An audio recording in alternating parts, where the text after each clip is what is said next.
அதே போன்று ஜிஎஸ்டி வரி விதிப்பு 4 கட்டங்களாக இருந்த வரி விதிப்பு 2 கட்டங்களாக குறைக்கப்பட்டிருக்கிறது.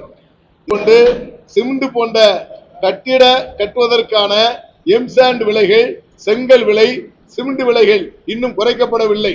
சாமானிய மக்கள் வீடு கட்ட வேண்டும் என்று சொன்னால் குதிரைகொம்பான நிலை இருக்கிறது. ஆகவே அதையும் உடனடியாக உற்பத்தியாளர்கள் குறைக்கப்பட வேண்டும்.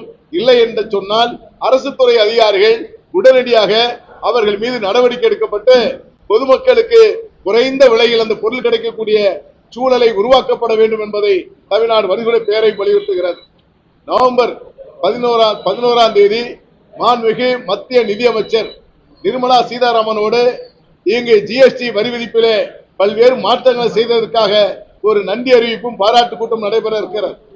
அந்த கூட்டத்திலே வணிகருடைய சந்தைகளை எழுப்புவதற்கு கலந்துரையாடல் நடைபெற இருக்கிறது. ஆகவே அந்த